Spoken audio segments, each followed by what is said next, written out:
Welcome in, everybody. This is the Lines Injury Podcast for week number 1 of the NFL season. My name is Steven Andress, joined each and every week on this show by the Injury Expert Will Carroll at Injury Expert on Twitter. You can find me at Steven Andress, the number 1.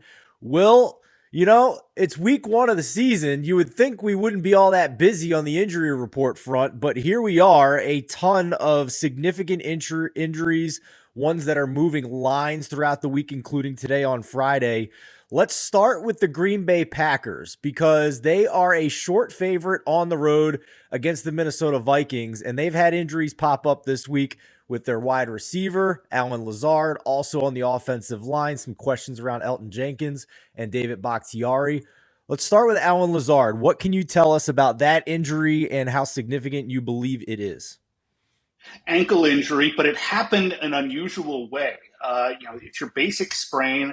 It's fairly low grade, but then again, if it's been bothering him this long, it's certainly problematic. What you're worried about is how long is it going to take to heal? How is it going to hurt him, especially coming off the line, making the hard cuts that he has to do for those precise routes in that Green Bay offense. The way it happened, I understand, is he got stepped on. And it's not just one of those where you get stepped on and a cleat kind of cuts you.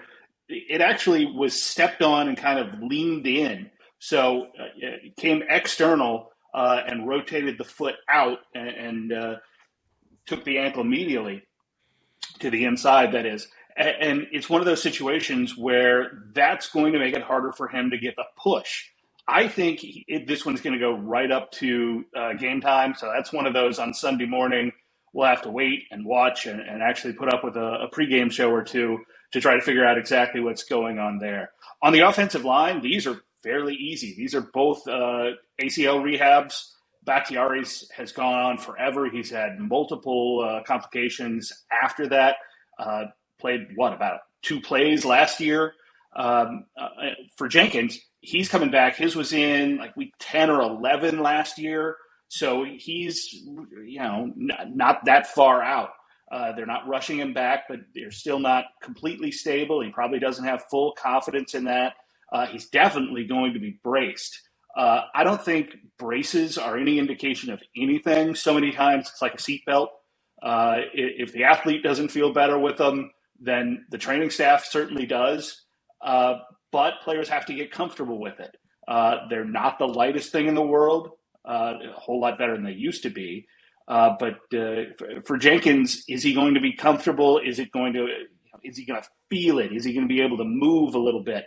And that's going to be the question. And again, I think both of those plus Lazard are going to be game time decisions, which means those last minute bets, you're going to have your finger on your phone to place those bets. Honestly, I think there's room in there for Aaron Rodgers. He functioned last year without those two and did pretty darn well at the end of the season. I don't think losing Adams is going to be as big a deal. I'm just trying to figure out who else he's going to throw to besides Lazard. So I think he might spread things around if Lazard is out. But Aaron Rodgers always seems to find a way. Lazard officially listed as doubtful on the injury report, so more likely than not, he will not play if you look at the history of players who get the doubtful tag. So we will see. It's going to be a bunch of guys that Aaron Rodgers did not trust last year that he's going to have to trust week 1 in Minnesota. Let's move on to the New York Giants at the Tennessee Titans. This game sitting at a 5.5-point spread. Titans favored at home. 2 big injuries on the defensive side for the Giants.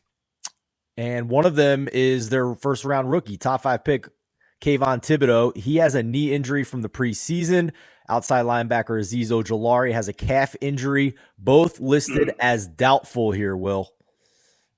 Yeah, I think for Thibodeau, that MCL, it's a mild sprain. He's obviously been back and practicing. Is it ready for him to do the kind of things he needs to do, which is run real fast around the edge? And that's where it is. The MCL is about lateral stability.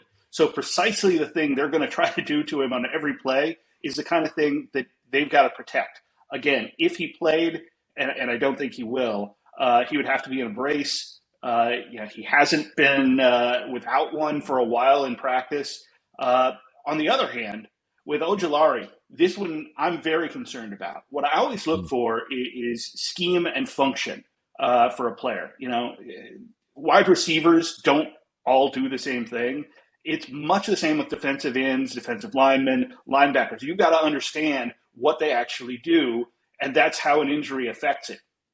So for Ojulari, with a calf strain, and it's fairly low on the calf, which is problematic because the Achilles can get involved. You got to protect that at all costs, even though we can get back from it fairly easy now. But Ojulari is a burst guy.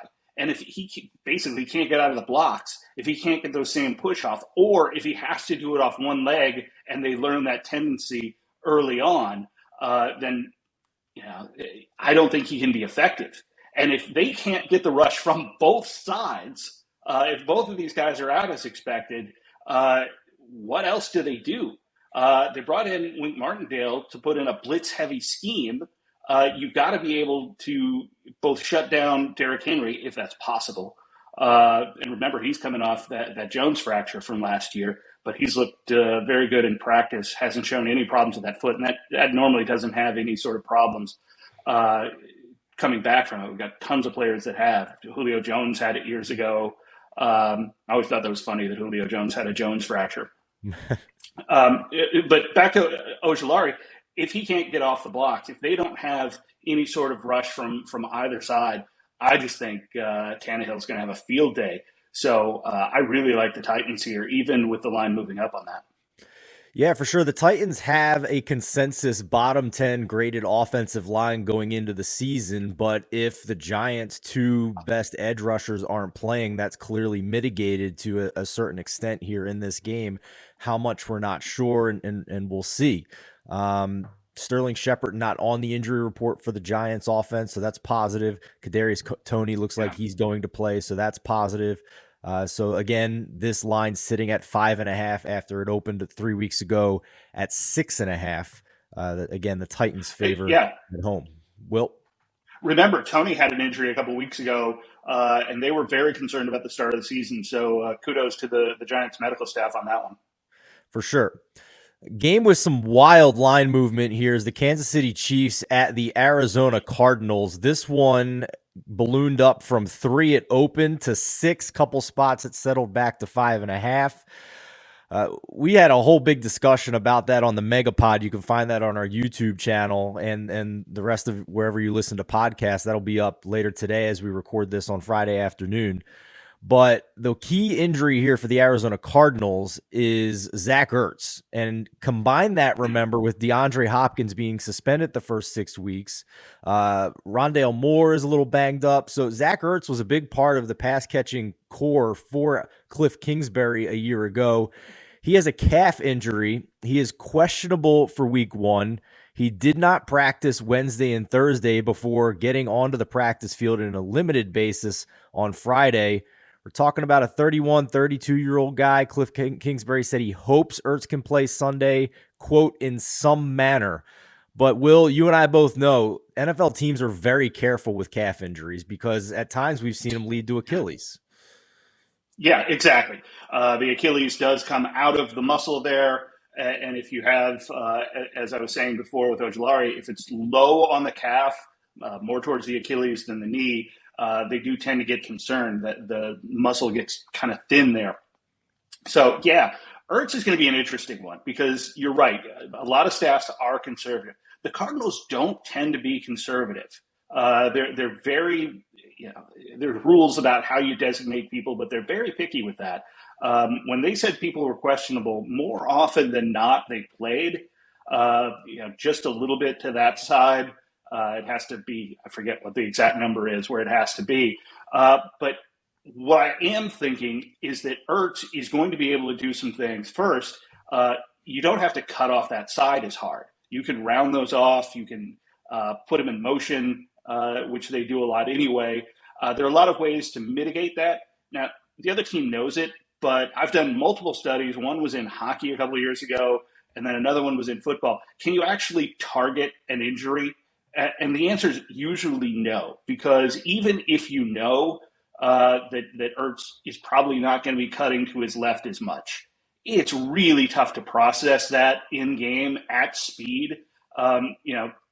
Hockey, they always say they don't say what the injury is so nobody can target it.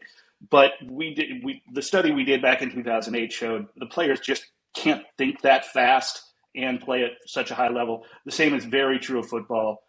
We did a pretty extensive look through film, and it just doesn't happen. I think Ertz is going to play. Where I think he's going to make his points is down in the red zone. You don't have to cut to run a fade. You don't have to have a cut to post up and be a big body. So I think that's what Ertz will do. In Chicago, the Bears are hosting the 49ers. We've seen a bit of movement here in favor of the Bears, believe it or not. 7-point dogs moved down to 6.5 in a couple of spots. And George Kittle is a key injury for the 49ers, a key pass-catching weapon for Trey Lance, making his first start as the full-time starter in San Francisco. What can you tell us about this George Kittle injury? Yeah, you're going to hear it as an adductor injury. That's a groin strain. It's just the fancy name for the muscle. Always like getting that kind of information, but it confuses a lot of people. Sure. If you don't know those Latin names, it'll throw you off. Now, what the adductor does is takes the leg away or back towards the body, so he wouldn't be able to get very stable base for blocking. Could he run? Yes. But it's when you're pulling those legs back together, it's really tough with a groin strain. It's just uncomfortable. The last thing you want to do is create more damage. I don't think Kittle's going to play. This happened very, very late in the week. People that I was speaking with in the know there don't think he's going to play. They think week 2 is questionable as well. So this is one that's going to definitely affect Trey Lance because Kittle is such a big part of that offense and so often a big mismatch if you can catch him on a linebacker or a strong safety or somebody just forgets that he's coming out there on some of those delay routes that he runs. Yeah, back-to-back DMPs Wednesday and Thursday. The final injury report is not quite out yet for the 49ers as we record this around 3:15 East Coast time on Friday. But yeah, I agree with you. I would be very surprised to see him play. I honestly don't think they need him. And especially with the weather, the Soldier Field is infamous for not having great footing. It's going to be some rain in the forecast. I don't think there's any reason to play him whatsoever in week 1 here against the Chicago Bears. The Tampa Bay Buccaneers are on the road in Dallas for Sunday Night Football. Another great matchup to start the year in prime time. And the injury that fantasy football players, bettors alike, have been keeping an eye on is Chris Godwin coming back from that torn ACL. We talked about this last week, Will, but for those that didn't hear it, this is a situation that I want to get your expertise on because there's been speculation out there that he is being rushed back from this injury in a faster timeline than what we're used to seeing. As we get ready for week 1 on Friday, head coach Todd Bowles said it will be a true game time decision for Godwin on Sunday night. What do you know? Yeah, they're going to give him every possible chance. They want him to play. They're game planning for him to play. Jenna Lane from ESPN gave us the scoop on that this morning. They think he's going to be physically able to go, but they want to run him through some routes. They want to make sure everything's there. And they're fully ready to pull him back if they don't think he's at least really close to 100%. But this isn't being rushed back. With any ACL injury, people are stuck on this 1-year mark, when in fact, people are coming back in 6 to 9 weeks, actually, with some advanced surgeries using what's called internal brace. I saw a female athlete was running at 4 weeks after having an ACL. Wow. I actually retweeted that into my Twitter feed if you want to see that. It was, I want to say, last night or this morning. It's not that far down. You don't have to scroll that far. But the idea that Godwin is being rushed back is ridiculous. If he wasn't physically ready, he wouldn't be out there. The doctors wouldn't clear him. His surgeon wouldn't have cleared him. He's been out of the medical rehab portion of this for a while, and now it's just getting the confidence. It's getting the full strength back. It's being able to get all that function in there. So I think they're going to give Godwin every chance to play. But again, this is one we're not going to know until that 90 minutes before. and a primetime game. So keep that in mind if you have him on your fantasy teams. Make sure you have a backup plan that is somebody from that game or Monday Night Football between the Broncos and the Seahawks. This line was sitting around 1.5 when Brady took his sabbatical, went down to the Bahamas on a nice family trip in the middle of the preseason. It's back up to 2.5 now, where we saw this open up. I have bet the Bucs at -1.5. I would still bet it at 2.5 for what that is worth. Michael Thomas and the New Orleans Saints, Mr. Carroll. This guy has not played in multiple years, hasn't been able to stay healthy. He's getting up there in age when you combine the injuries with his age. I mean, we've seen healthy receivers compete at a high level through their early 30s, but Michael Thomas has had the ankle issue that you believe is cleared up at this point. We've talked about that in the past, but now he's dealing with a hamstring injury. What is your level of concern for Michael Thomas entering the season? Pretty high.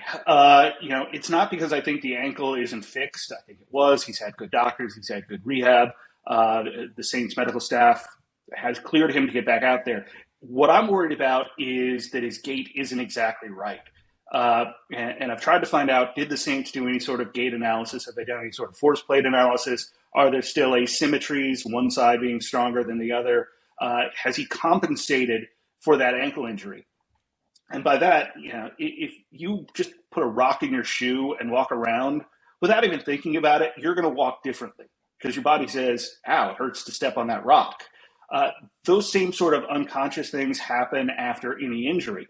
So he's walking around in a walking boot. After that, with muscular imbalances, obviously there was atrophy. So has he taught himself to run wrong during this rehab process? And normally that's one of the things you try to correct in the process. But I'm not sure they went all out on this. And I don't mean to say they slacked. I'm sure it was very hard work. I'm sure it was very good, but I'm not sure it was state of the art. Did they use every possible tool to make sure that Thomas didn't have an asymmetry or any kind of deficit? Maybe not. I always like to hear those sorts of things. So if the Saints medical staff wants to return that text, I'd appreciate it. Well, for what it's worth, Ian Rappaport said this morning that he is, quote, progressing towards being on the field on Sunday, but as we know, Will, hamstrings are soft tissue injuries that are easily re-injured. Exactly. That was exactly what I was about to say. It was, Ian has the scoop on all these. Him or Schefter gets to virtually everything first, but it's one of those situations where, first, they're on turf. Second, it's a very fast game. I mean, both these teams are speed teams. Second, muscles don't heal overnight. So when I hear somebody's progressing on, Wednesday or Thursday, means they haven't progressed. They're not going to get. They haven't exactly. Finished progressing. You've got to get there. If they're at 70% on Thursday, they're not going to be at 100% on Sunday. But I get that there is a continuum, and you have to make a decision at some point. But I'm way off on Michael Thomas. I'm down on the Saints in these first couple weeks. We don't know what their offense is going to look like. We don't know what Winston is going to look like. We know Thomas hadn't touched the field in a while. I just think there's too many unknowns, and I just think this is too fast a game for Michael Thomas right now, at least early in the season. This line opened 3.5. It's at 5.5. The Saints are favored on the road. Home divisional underdogs are like 19-4 since 2009 in week 1 as a home underdog. I don't think that really applies to this game. I think there's a lot of unknowns on both sides with a lot of new parts for New Orleans, a lot of you got Drake London and just a bad roster overall for Atlanta, so I'm not exactly confident in betting Atlanta. So this is really a stay away game for me. With what you've told us about Michael Thomas, people might be interested to know what the over-under is for receiving yards for their first-round pick, Chris Olave, which they heavily invested draft capital to move up and get. Chris Olave sitting at 40.5 receiving yards for his prop for week 1 over at DraftKings, -115 the price. Going both ways there. In this same game, Will, you have a note here on Drake London as well, it looks like. Yeah, Drake London, of course, last year missed most of the season at USC when he broke his ankle. He's back from that, but now he's got another issue. So the question is, can he stay healthy? And if he's not, then who the heck is it? Yeah. He's got a bruised knee. It's not like a significant long-term concern. I just don't know who Marcus Mariota is going to be able to throw to. That it's tough to guard Pitts all the time, but if you're doubling him, if you're boxing him, he's going to get buried, and then Mariota's probably going to run. That's his tendency when he doesn't see somebody open. I just don't know what Atlanta's going to do. Arthur Smith is supposed to be a creative offensive mind. He's going to have to be in this game because both sides are tough. I think this ought to be a very speed-based game from both sides, but I think that favors the defense in both of these because of the injuries and because of the uncertainty at quarterback. In reality, the Falcons' number one wide receiver is their tight end, Kyle Pitts. He has a TE next to his name, Right. but I mean, I think we all understand he's a wide receiver for the most part. And He's a hybrid. yeah, for sure. That was what I was saying before, is players don't play the same position. We've still got those from, gosh, I don't know who came up with those designations, Newt Rockney, somebody. Tight ends are split out. What you have to do is know what that player does. And Pitts, you're right, he's a really big wide receiver who happens to be blocking from the inside occasionally. So with London, obviously a big-bodied receiver, he's actually not that fast for a receiver. I think he was a 4.5 guy at the combine, but he's so big. He gets up to balls. It'll be interesting to see what he does when he gets on the field, if that's this week. Last one I want to talk about here, unless we get any breaking news before we wrap up, is the New York Jets quarterback, Zach Wilson. There was at least for a 36 hours, some speculation this week that he might play after he got back onto the practice field. And then their head coach, Robert Saleh, comes out on Wednesday and says the earliest that we'll see him is week 4. So basically ruling him out is for the first 3 weeks of the season. We touched on this last week, but for those, again, that didn't hear it, explain the situation with Zach Wilson with getting the meniscus shaved as opposed to totally repaired. And even when he does come back, is he going to be able to be his full athletic self, considering he's still, in terms of a passer in this league, developing? Yeah, I think he will. But I do think you don't want to put him in a bad situation early on and make that knee even worse. There are two things going on. First, what happened was, if you think of a meniscus as being kind of a cushion in between the bones of the upper and lower leg, what happened is it got pushed to the inside, and it didn't so much tear the meniscus as crush it.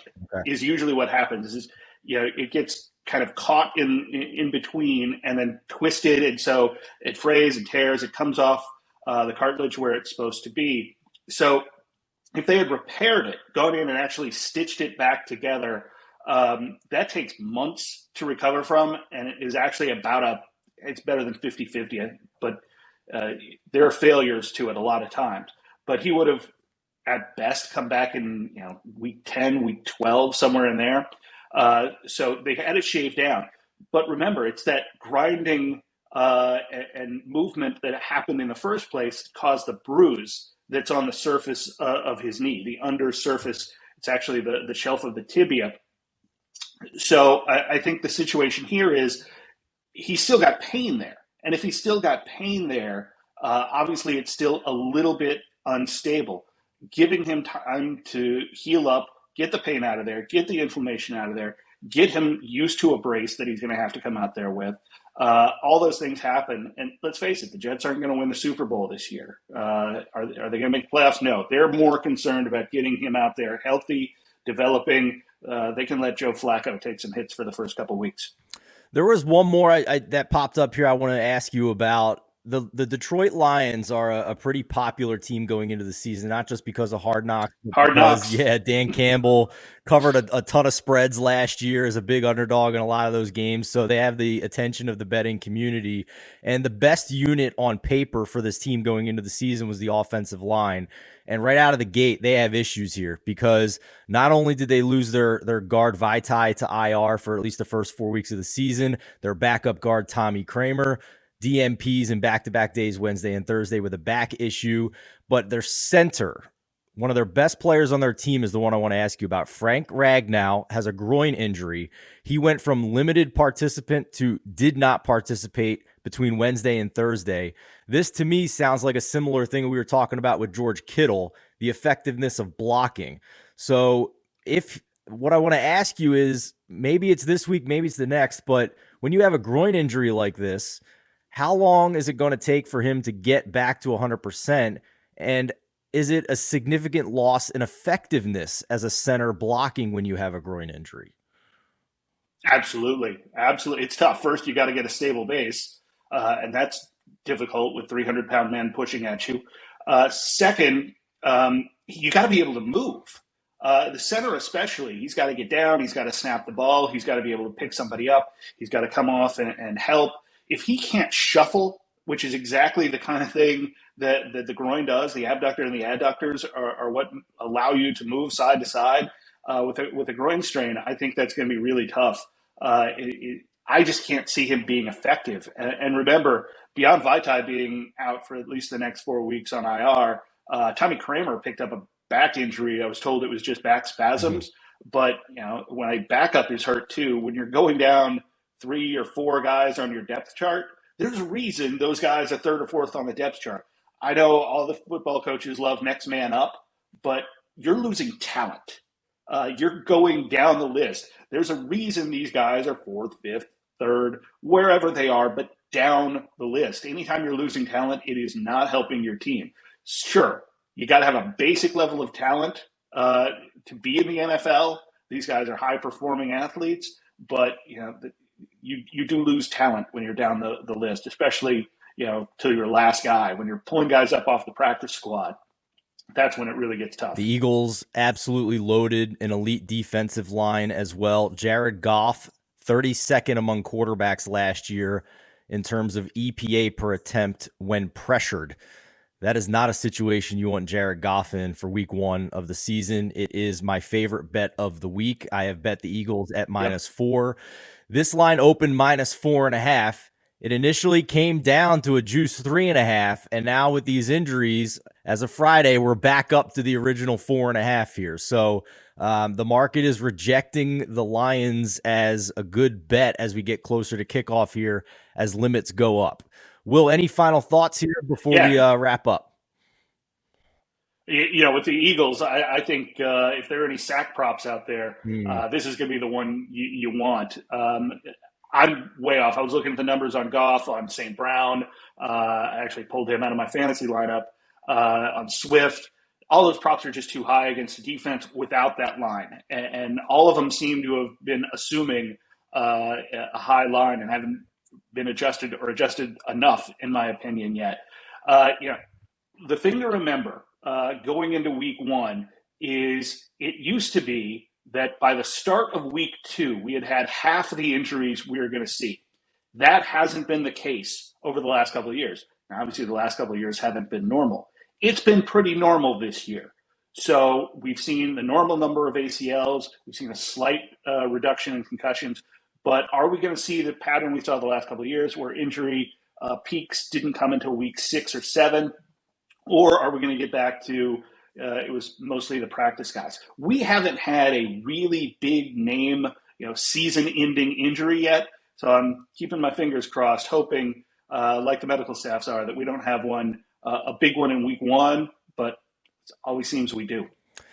As always, everything we do here at thelines.com is completely free. You can shop the best odds, the best lines for every week of the NFL season. Find the best prices on player props heading into week 1. If you have not joined our free $10,000 NFL Pick'em Challenge, do so. Again, $0 entry fee.